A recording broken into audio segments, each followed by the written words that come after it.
자, 이 시간 우리에게 주신 하나님 말씀 보도록 하겠습니다.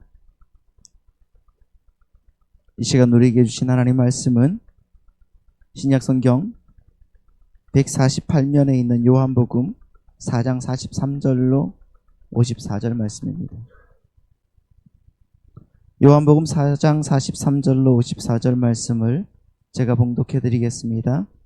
이틀이 지남에 예수께서 거기를 떠나 갈릴리로 가시며 7일 증언하시기를 선지자가 고향에서는 높임을 받지 못한다 하시고 갈릴리에 이르심에 갈릴리인들이 그를 영접하니 이는 자기들도 명절에 갔다가 예수께서 명절 중 예루살렘에서 하신 일을 모든 일을 보았음이더라. 예수께서 다시 갈릴리 가나에 이르시니 전에 물로 포도주를 만드신 곳이라. 왕의 신하가 있어 그의 아들이 가버나움에서 병들었더니 그가 예수께서 유대로부터 갈릴리로 오셨다는 것을 듣고 가서 청하되 내려오셔서 내 아들의 병을 고쳐주소서 하니 그가 거의 죽게 되었음이라. 예수께서 이르시되 너희는 표적과 기사를 보지 못하면 도무지 믿지 아니하리라. 신하가 이르되 주여 내 아이가 죽기 전에 내려오셔서. 예수께서 이르시되 가라 네 아들이 살아있다 하시니 그 사람이 예수께서 하신 말씀을 믿고 가더니 내려가는 길에서 그 종들이 오다가 만나서 아이가 살아있다 하거늘 그 낫기 시작한 때를 물은즉 어제 7시에 열기가 떨어졌나이다 하는지라. 그의 아버지가 예수께서 내 아들이 살아있다 말씀하신 그때인 줄 알고 자기와 그 온 집안이 다 믿으니라. 이것은 예수께서 유대에서 갈릴리로 오신 후에 행하신 두 번째 표적이니라. 아멘. 오늘 또 주님께서 주시는 그 은혜가 우리 사랑하는 성도님들 마음과 생각 가운데 가득하기를 소망합니다.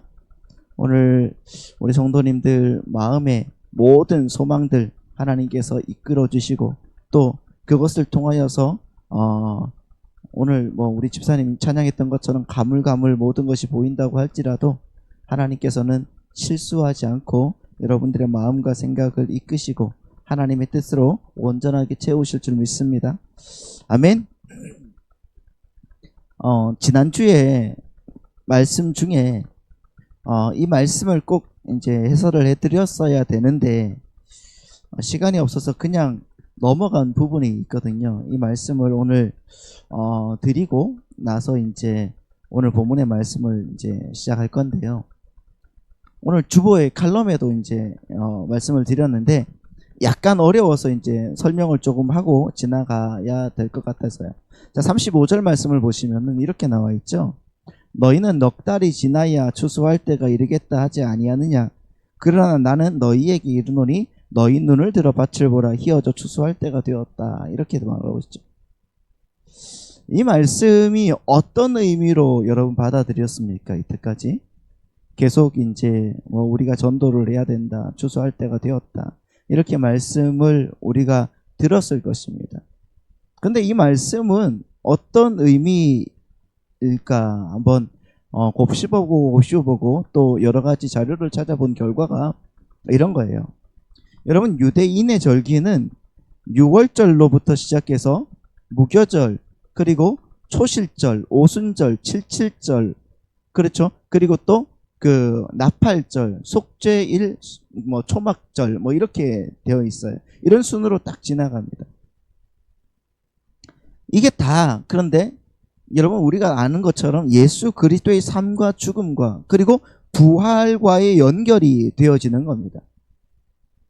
이걸 시작하면은 여러분 이 절기에 대한 내용들을 시작하면은 또 오늘 안에 안 끝날 거니까 다음에 이제 절기에 대해서 우리 8월 달에 세계관 강의가 끝나면 이제 절기에 대해서 한번 생각을 해보기로 하고요. 그러면 아무튼 여러분 6월절에 어린 양이 어떻게 됩니까? 죽죠. 자, 어린 양이 죽습니다. 이 어린 양이 죽는다는 것은 신약에 와서의 예수의 죽음이에요. 그렇죠? 예수 그리스도께서 그때 6월절에 죽습니다. 돌아가십니다. 십자가에서. 그리고 그 후에 49일을 지나고 49일 7 곱하기 7이 뭐예요? 49. 그래서 77절이라고 합니다. 49일이 지나고 50일째 되는 날을 오순절이라고 합니다. 그렇죠? 그때 그때 일어나는 일이 뭐죠? 성령께서 강림하셔요. 그래서 신약에서 사도행전 2장에서 바로 오순절 77절에 성령이 임하는 겁니다. 그리고 성령이 임하고 나서 이제 가을에 유대력으로 이제 7월 1일이라고 해요. 7월 1일이 나팔절이거든요. 승리의 나팔이 울려 퍼지는 그런 절기인데, 여러분 그 나팔이 울리면은 그때 추수를 하는 겁니다. 그리고 나면 끝이 나는 거예요. 추수를 하면 끝나는 거죠.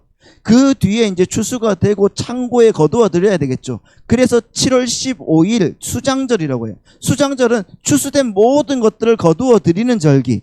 그러니까 이제 영원히 하나님의 것들이 다 추수가 되어서 하나님의 집에, 하나님의 창고에 드리는 그런, 이제 여러분 그때부터 안식이 시작이 되는 점, 그때가 수장절이라는 겁니다. 그래서 초막절이라고 해요. 수장절을 초막절이라고 하는 거예요. 하나님의 집에 우리가 다 들어가서 영원히 함께 거하는 곳이기 때문에 실제 이제 초막에서 이제 지내기도 하는 겁니다. 그 77절과 나팔절 사이, 77절과 나팔절 사이의 기간이 4개월이에요. 넉 달. 이 넉 달이란 말입니다. 그럼 이 넉 달이 어떤 의미겠습니까? 넉 달이. 우리 신약으로 오면 오순절 성령이 임해요. 그리고 이제 나팔을 불면 완전히 끝이죠. 왜? 추수를 해야 되니까. 종말이에요.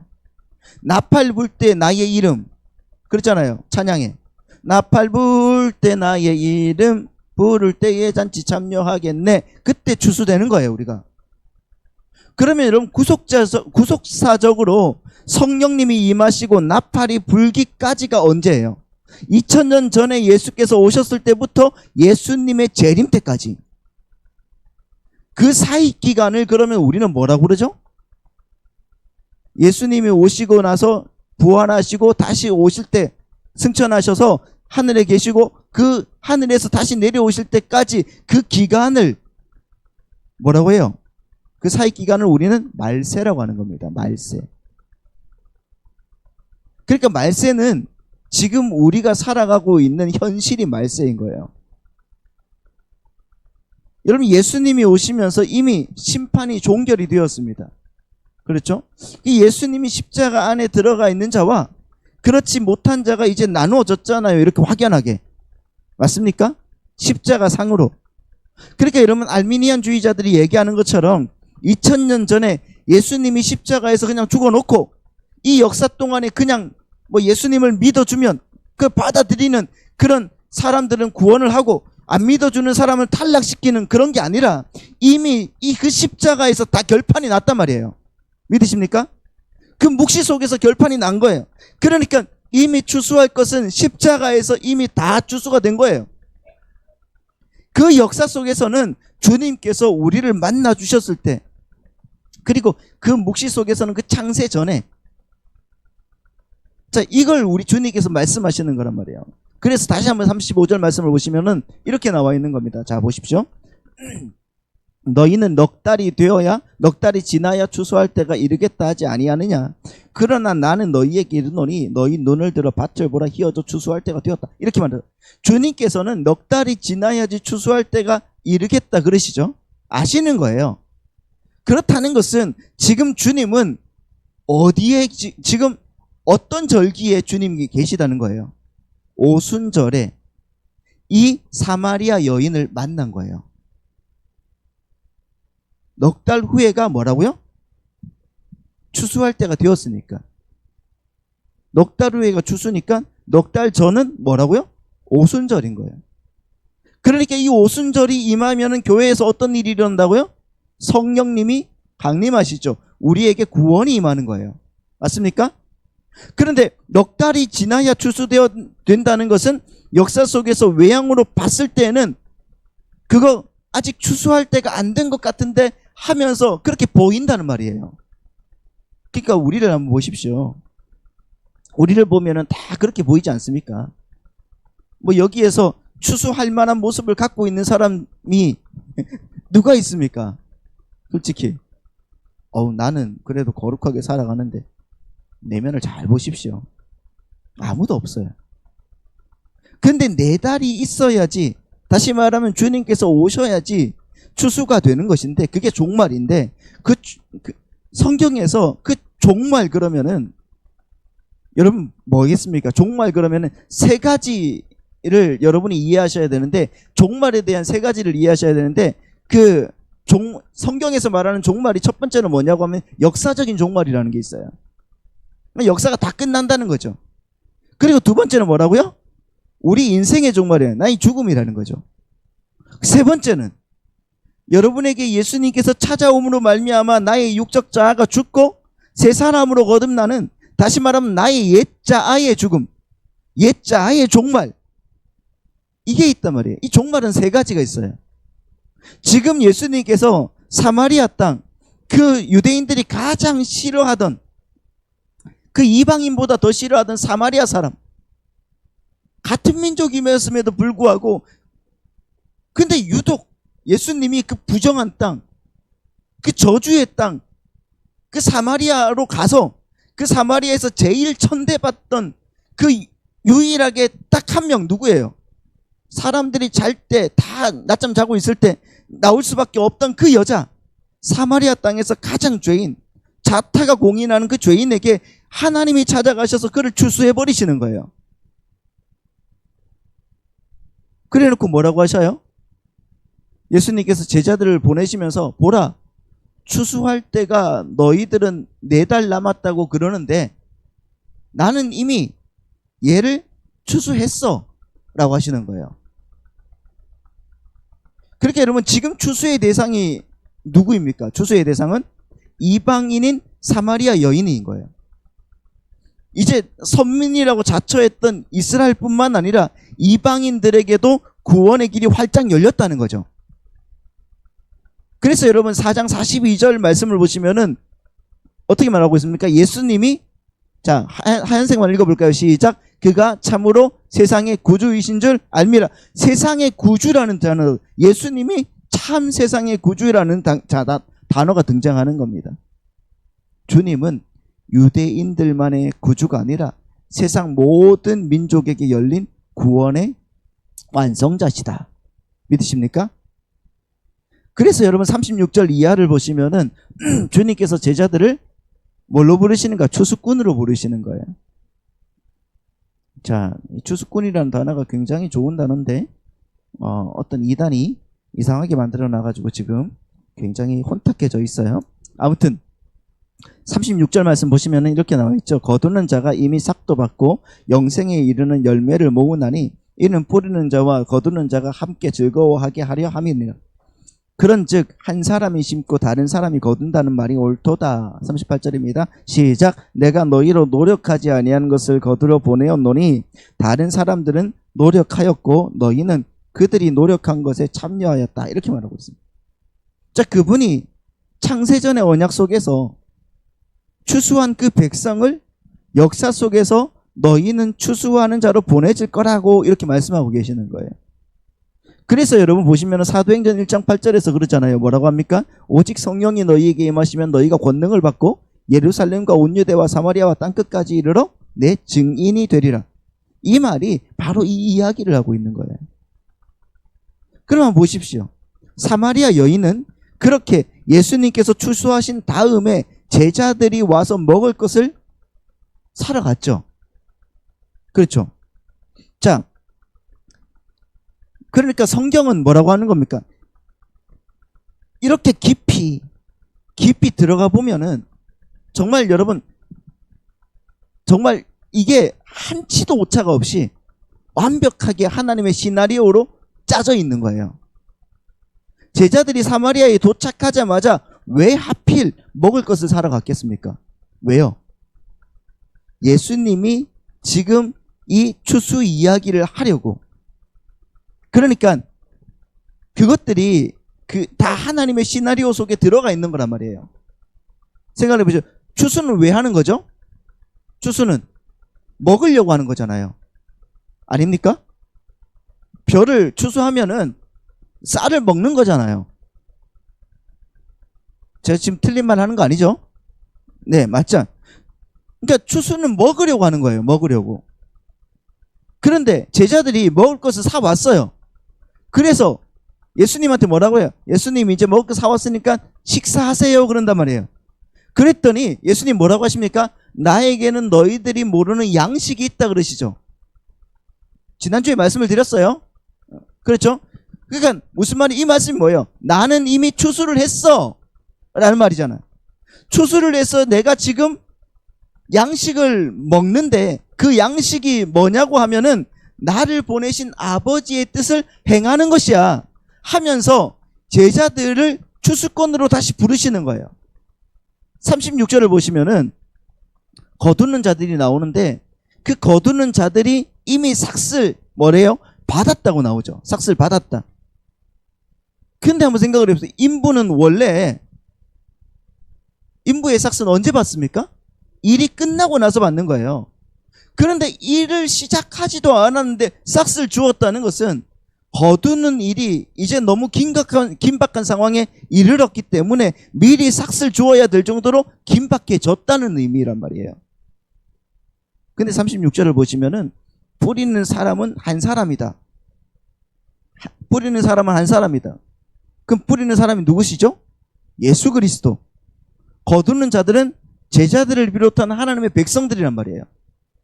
왜 주님께서 심으셔놓고, 그렇잖아요. 주님께서 심어놓고 아무 자격도 없고 노력도 하지 않는 성도들에게 그렇게 거두려고 하는 거예요. 그 이유가 36절인 거예요. 뭐라고 해요? 36절 다시 보여주세요. 자, 파란색 시작. 이는 뿌리는 자와 거두는 자가 함께 즐거워하게 하리. 이거예요. 주님께서는 당신께서 뿌려놓으신 씨의 열매를 당신의 백성에게 거두게 하시는 겁니다. 그 이유는 주님과 주님의 백성들이 함께 기뻐하기 위함이라는 거예요. 그러니까 여러분, 선교나 전도 이런 것들은 우리의 노력과 힘으로 하는 것이 아니에요. 그걸 기억하시라는 겁니다. 우리의 힘과 노력으로 하는 것이 아니라 주님께서 뿌려놓으신 알곡들을 거저 주어 담는 거란 말입니다. 우리는 그러한 일을 통해서 기쁨을 얻어야 되는 거예요. 그렇게 주님의 말씀을 따라서 행함으로 우리에게 오는 기쁨은 가히 우리의 양식이라고 해도 과언이 아니라, 그렇잖아요. 복음을 전하다 보면 여러분 육신적으로는 참 힘들죠. 그런데 내 마음속에 말로 형용할 수 없는 감격이 있어요. 복음을 보셨죠? 전도해 보셨잖아요? 여러분, 전도에서 그 사람이 하나님의 말씀을 받아들일 때 여러분 기쁘지 않으십니까? 맨 처음에는 정말 내가 초라한 것 같고 내가 믿는 게 잘못됐나 이런 생각이 막 드는데 점점 나를 통하여서 그 사람이 감동을 받고 하나님의 나라가 그 사람에게 임하는 것 같이 딱 보이면은 여러분, 그래서 어떻습니까? 기뻐요. 여러분, 여러분이 복음을 전했는데 전혀 사람들이 알아듣지 못해요. 근데 간혹 어떤 사람이 전혀 기대치 않은 사람이 주님께로 돌아와. 당신이 그때 내게 해주신 그 복음의 말씀이 내 가슴을 후벼 파고 진짜 많은 고민 끝에 나는 이제 예수 믿기로 작정했습니다. 이런 말을 들으면 너무너무 여러분 기쁘지 않으십니까? 이게 기뻐요. 그러한 거둠의 기쁨이 우리에게 어떻게 주어지게 된 것인지, 그게 여러분 37절과 38절 말씀에 나오는 거예요. 자, 37절 38절 말씀 보시면은 그런즉 한 사람이 심고 다른 사람이 거둔다는 말이 옳다. 자, 그리고 38절에 내가 너희로 노력하지 아니한 것을 거두러 보내었노니 다른 사람들은 노력하였고 너희는 그들이 노력한 것에 참여하였다. 이렇게 말씀하고 있죠. 여러분, 한 사람이 심고 다른 사람이 거둔다는 말이 옳다 말씀하신 거예요, 주님이. 이 말씀은 주님께서 자신을 당신의 백성 대신에 저주받을 자라고 인정하시는 거예요. 나는 심고 나는 십자가에 못 박히고 다른 사람이 이제 거둘 거야. 창세전에 심어둔 나의 백성들이 있어. 그 사람들을 너희들이 거둘 거야 라고 말씀하시는 거예요. 여러분, 이 저주가 누구에게 내린 거라고요? 예수 그리스도에게. 심는 자는 예수님이었는데 다른 이들이 거두게 된, 우리가 당해야 할 그 저주의 자리에 예수님께서 딱 서신 거란 말입니다. 그래서 그분이 심고 다른 이가 거두게 하시는 거예요. 예수님은 여러분 십자가에서 우리의 부끄러움이 되셔서 벌거벗으시고 죽으시고, 그리고 아담의 부끄러움이 되셔서 죽으시고 우리에게 의의 흰옷을 입혀 주셨단 말입니다. 그 저주의 자리에서 우리를 건져 주시기 위해서 예수께서 그 저주의 자리로 가셔서 당신이 하시는 일의 열매를 당신이 안 거두시는 거예요. 그게 바로 우리의 구원이란 말이에요. 우리는 누구를 통해서 구원을 받았습니까? 다른 사람을 통해서 구원을 받은 거예요. 그렇게 우리는 구원을 받은 거란 말입니다. 그걸 뭐라고 하는가? 성경에서는 은혜라고 말하는 거예요. 너희가 그 은혜에 의하여 믿음으로 말미암아 구원을 받았으니 하나님의 예수 그리스도의 죽음으로 말미암아 어떤 다른 사람으로 인해서 너희가 구원을 받게 된 거야 라고 말씀하십니다. 그것을 여러분 이거를 이렇게 이해를 하셔야 돼요. 좀 어려울 수도 있겠지만은 어떤 사람들이 생각하는 것과 다르게 이해가 되셔야 됩니다. 그리고 여러분 사마리아 사람들이 예수님의 말씀을 듣고 예수님을 믿게 되는 거죠. 그렇죠. 누구를 통하여서? 제자들을 통하여서 그렇게 되는 거예요. 근데 그 사마리아 사람들의 믿음의 동기가 뭐예요? 믿음의 동기가 하나님의 말씀이요, 예수님의 말씀이었단 말입니다. 예수님께서 행하신 기적과 뭐 이사나 아니면 기사나 이런 것들을 통해서 예수님을 믿게 된 것이 아니라 예수님의 말씀만으로도 사람들이 예수님을 믿게 되었다는 것을 강조하면서 이 사마리아 여인의 이야기가 끝나는 거예요. 그리고는 오늘 본문의 이야기가 이어지는 겁니다. 그렇죠? 예수님의 이야기는 말씀을 통해서 너희들은 구원을 받을 수 있고 말씀을 통해서 모든 일들이 해결할 수가 있다.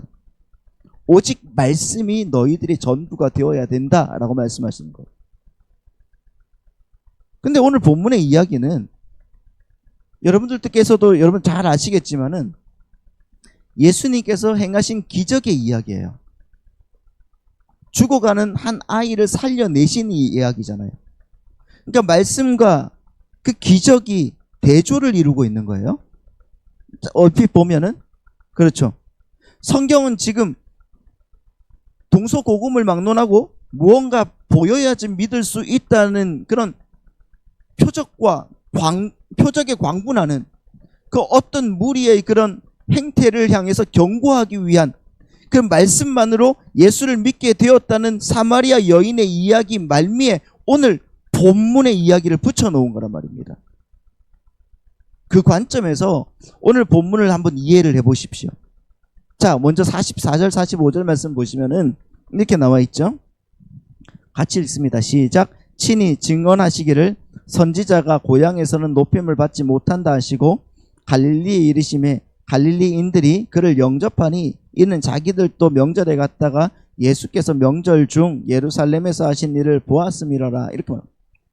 자, 이 구절은 자칫 잘못하면 잘못 보면은 예수님께서 말실수하신 것처럼 보일 수 있는 구절이에요.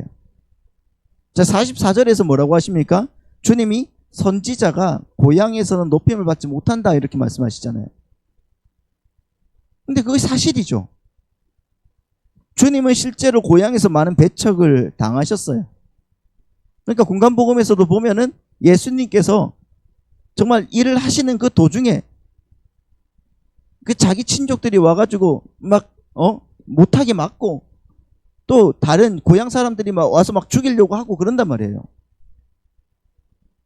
근데 여러분 45절 말씀을 보시면은 또 이렇게 말씀하십니다. 갈릴리에 이르심에 갈릴리인들이 그를 어떻게 한다? 영접했다. 이는 자기들도 명절에 갔다가 예수께서 명절 중에 예루살렘으로 오신 것을 예루살렘에서 하신 것을 봤다 이렇게 말씀하고 있습니다.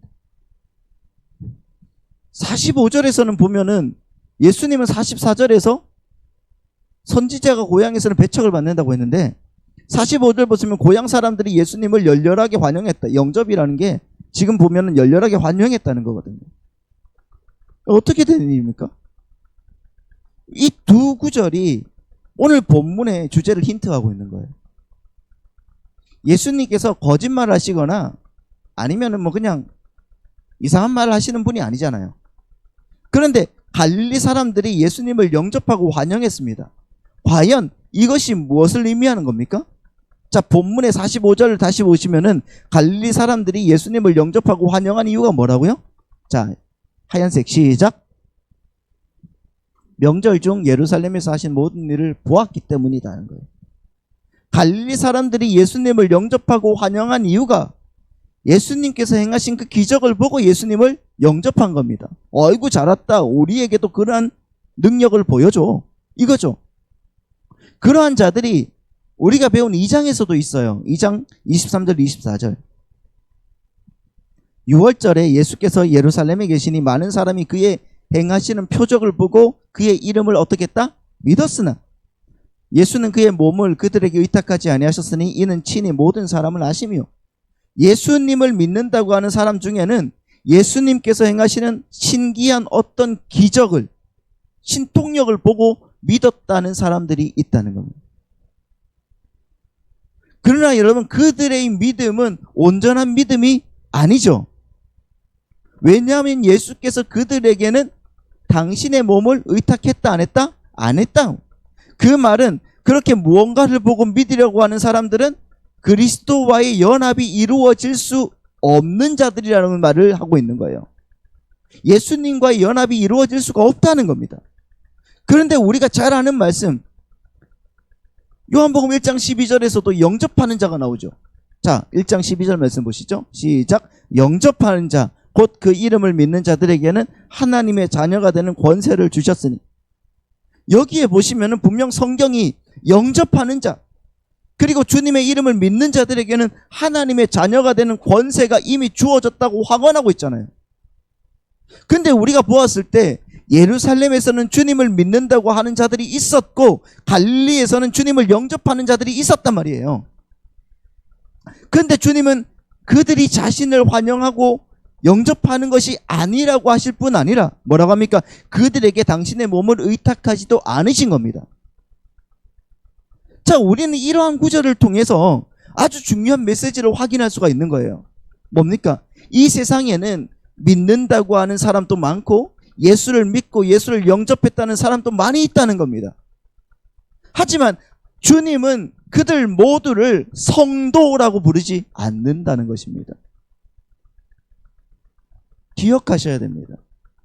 제가 이 자리에서 여러분들을 성도님이라고 부른다고 해도 주님은 여러분들을 성도라고 부르지 않을 수 있다는 말이에요. 자신들은 주님을 믿는다고 하고 주님을 영접했다고 하면서 주님을 환영하면서 금방이라도 자신들의 그 왕으로 섬길 것 같아 보이는 사람이라고 할지라도 예수님께서 행하신 어떤 기적을 보고 자기들의 그 유익을 위해서 예수님을 믿고 영접한 사람들을 뭐라고 합니까? 너희들은 가짜 믿음이고 가짜 영접하는 자라고 말씀하고 계시는 거예요.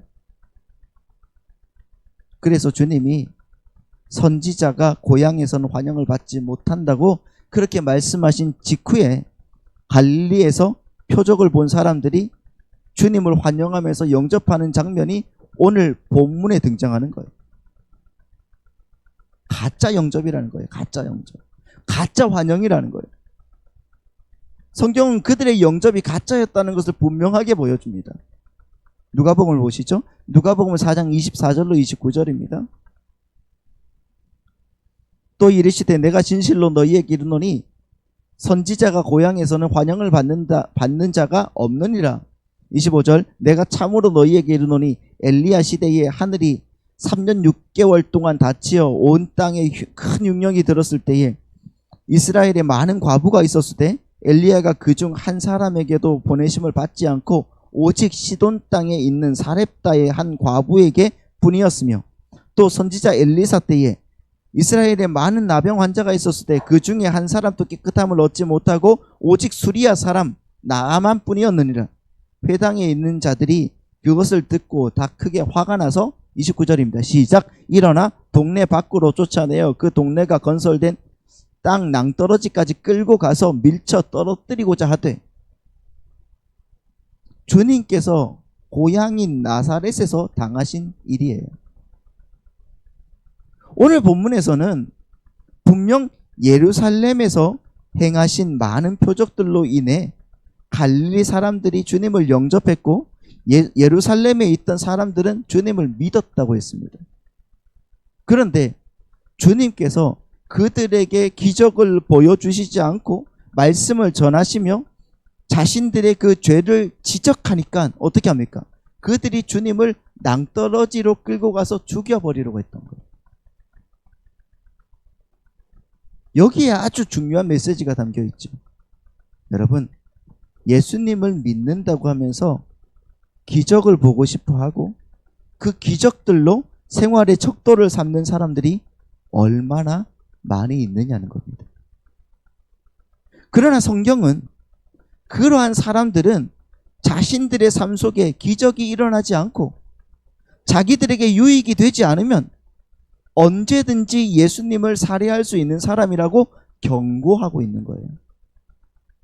그래서 여러분, 기적이 위험한 것입니다. 요한계시록에 보시면 성령 하나님을 그대로 흉내내고 있는 땅에서 올라온 짐승에 대한 묘사가 있죠. 여러분들에게 한번 말씀을 드렸는데 요한계시록 13장 11절로 14절 말씀을 한번 보시죠. 같이 읽습니다. 시작. 내가 보매 또 다른 짐승이 땅에서 올라오니 어린 양 같이 두 뿔이 있고 용처럼 말을 하더라. 그가 먼저 나온 짐승의 모든 권세를 그 앞에서 행하고 땅과 땅에 사는 자들을 처음 짐승에게 경배하게 하니 곧 죽게 되었던 상처가 나은 자니라. 큰 이적을 행하시되. 자, 시작. 큰 이적을 행하되 심지어 사람들 앞에서 불이 하늘로부터 땅에 내려오게 하고 짐승 앞에서 받은 바 이적을 행함으로 땅에 거하는 자들을 미혹하여 땅에 거하는 자들에게 이르기를 칼에 상하였다가 살아난 짐승을 위하여 우상을 만들라 하더라 말씀하고 있습니다. 자, 요한계시록 13장 이 말씀은 용과 바다에서 올라온 짐승 그리고 땅에서 올라온 짐승이 등장합니다. 자, 이 새 짐승은 마귀의 세력의 어떤 총체적으로 상징하는 그 말이에요. 근데 그 마귀의 세력들이 정확하게 누구를 흉내내고 있다는 거예요? 삼위일체 하나님을 흉내내고 있는 거예요. 바다에서 올라온 짐승은 죽은 것 같다가 살아난 존재다. 누구예요? 예수 그리스도를 흉내내고 있어요. 땅에서 올라온 짐승은 기적과 이적을 행하면서 바다에서 올라온 짐승을 경배하게 합니다. 마치 오늘날 예배당 안에서 기적을 일으키면 그것이 성령의 역사라고 외치고 있는 어떤 사람들이 여러분 생각이 나셔야 되는 겁니다. 그래서 주님은 말세 때에 이적과 기사를 행하며 성도들까지도 미혹하게 할 거짓 선지자들, 거짓 교사들, 거짓 그리스도인들을 조심해라고 말하고 있어요. 그렇게 누누이 밝히고 있어요, 주님이. 한번 보십시오. 마가복음 13장입니다. 마가복음 13장 22절로 23절. 시작. 거짓 그리스도들과 거짓 선지자들이 일어나서 이적과 기사를 행하여 할 수만 있으면 택하신 자들을 미혹하려 하리라. 너희는 삼가라. 내가 모든 일을 너희에게 미리 말하였다. 주님께서 분명하게 말씀으로 우리를 통하여서 보여주셨음에도 불구하고 우리는 거기에 빠져들어갑니다. 여기뿐만 아니죠. 마태복음 7장 22절 우리가 너무 잘 아는 말씀이에요. 시작. 그날에 많은 사람이 나더러 이르되 주여 주여 우리가 주의 이름으로 선지자 노릇하며 주의 이름으로 귀신을 쫓아내며 주의 이름으로 많은 권능을 행하지 아니하였나이까 하리니 그때에 내가 그들에게 밝히 말하되 내가 너희를 도무지 알지 못하니 불법을 행하는 자들아 내게서 떠나가라 하리라. 예수를 믿는다고 하면서 표적을 행하고 그렇잖아요. 예수를 믿는다면서 귀신을 쫓아내고 주님의 이름으로 많은 권능을 행했다고 합니다. 나는 그렇게 선지자 노릇도 했다고 말하고 있어요. 그 기적을 쫓고 체험에 의존하는 사람들, 그 사람들을 예수님이 뭐라고 하신다고요? 나는 너희를 도무지 알지 못하니 불법을 행하는 자들이라고 말하고 있습니다. 기억하십시오. 불법입니다. 그래서 내게서 떠나가라고 말하고 있어요. 이렇게 예수를 믿는다고 하면서도 표적을 보고 예수를 믿고자 하는 자들, 기적을 쫓고 체험에 의존하는 사람들은 여러분 꼭 기억하십시오. 그들은 참 신앙이 아닐 수가 있다는 것, 아닐 가능성이 농후하다는 것입니다. 아니 그들은 어쩌면은 두 번째 예수를 살해하려고 호심삼탐 기회를 엿보고 있는 마귀의 세력일 가능성이 더 크다는 겁니다. 제가 이렇게 강조한 이유가 뭐겠습니까? 분명히 기적은 우리에게 있습니다. 저도 그거 인정합니다. 제가 힘들고 어려울 때 하나님께서 항상 그렇게 채우셨어요. 나 요즘에 제가 무슨 뭐 돈이 있겠습니까? 아니면 뭐가 있겠습니까? 저는 집도 없잖아요. 그렇다고 해서 모은 돈도 하나도 없어요. 근데 하나님께서 날마다 인도하시고 채우시는 이유가 뭐예요? 아이들이 다치고 어렵고 힘들 때, 목돈이 생겨야 될 때 여러분 어떻게 하시겠습니까? 하나님 아신다니까요. 언젠가는 그래요. 어떤 권사님이 오셔가지고 돈을 1,000만 원을 딱 주신 거예요. 근데 내가 꼭 필요한 돈이에요. 왜냐하면은 그때 우리가 저기 그 베트남에서 와서 이제 이것저것 막 하고 뭐 해야 될 때였거든요. 아무것도 없는데 아이들은 학원을 보내야 되고 뭐 또 해야 되고 하는데 돈이 하나도 없어요. 그때 저희가 정말 다 쓰고 왔거든요.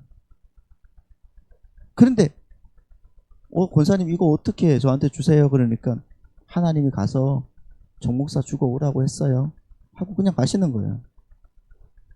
감사하게 잘 썼죠. 여러분 그렇게 하나님 역사하신다니까요. 그런 기적이 있습니다. 그러나 여러분 하나님은 우리는 그런 것에 의존하면 안 되는 자들이라는 거예요. 그것을 기억하셔야 되는 겁니다.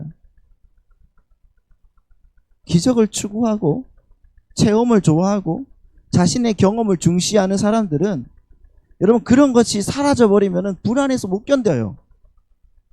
안 그렇습니까? 그런 믿음, 그건 믿음이 아니란 말입니다.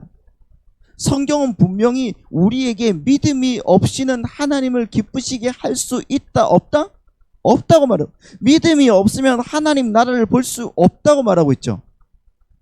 이 관점에서 우리는 이 왕의 신하의 아들의 질병을 고치신 예수 그리스도의 이적에 대해서, 그 기적에 대해서 생각을 해봐야 되는 겁니다. 그런데 벌써 12시예요. 이건 다음 주에 하기로 하고요. 아무튼 여러분 우리 성도님들은 정말 은혜 안에서 우리에게 믿음을 주신 주님의 그 사랑 안에서 온전하게 거하셔야 됩니다.